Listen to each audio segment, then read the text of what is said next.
In other news, teachers' unions are raising serious concerns about the planned transition of over 400,000 teachers and their dependents from their current medical cover to the Social Health Authority, SHA. The Kenya Union of Post-Primary Education Teachers, KUPPET, says the government's plan to make the transition by December 1st this year is unrealistic and could compromise healthcare for educators across the country. Teachers and their union leaders met President William Ruto last week to discuss, among other issues, concerns about the comprehensive medical cover.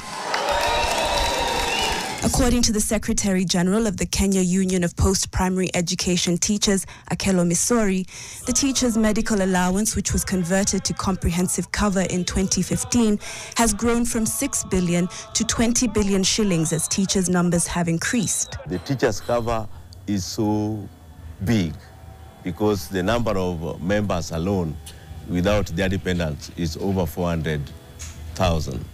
This requires that there is adequate preparation. We are being taken to SHA. Our big question is, what is the package in SHA? Yes. What is the package of dental?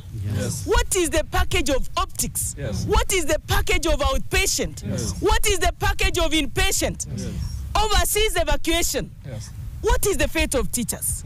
Are we going to be admitted in private wings like what you used to get in Minette? Union leaders point to ongoing structural challenges within the Social Health Authority, including delayed payments to healthcare facilities, the same problem that plagues the current system. At one point, we asked the Teacher Service Commission and the SHA how they plan to mitigate these challenges. How sure are we that with the teething problems which are already evident in SHA will be surmounted by the transition? Misori questions whether SHA has developed adequate platforms to handle pre-authorization processes for such a large membership.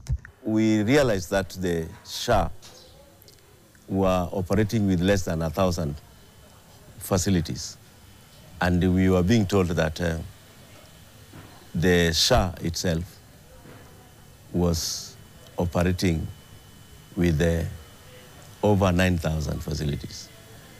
And you know, these facilities mostly are those facilities which are at the county level. They are being run by counties, and we know how county referrals operate and how they are serviced.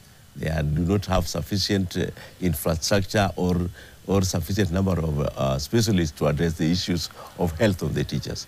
We don't expect to be told to begin with public hospitals, dispensaries, when we are seeking for treatment. We want all the private hospitals to be brought on board, so that if you can report to the hospital, you are allowed to use the private services and get better services. These are officers, for heaven's sake. The Teachers Service Commission, as the employer of teachers, is responsible for procuring the medical cover. KUPPET emphasizes that they are not opposing the transition, but are calling for adequate preparation time to ensure seamless healthcare services for teachers. The union warns that rushing the process could leave educators with limited or no medical services. Catherine Omwando, NTV.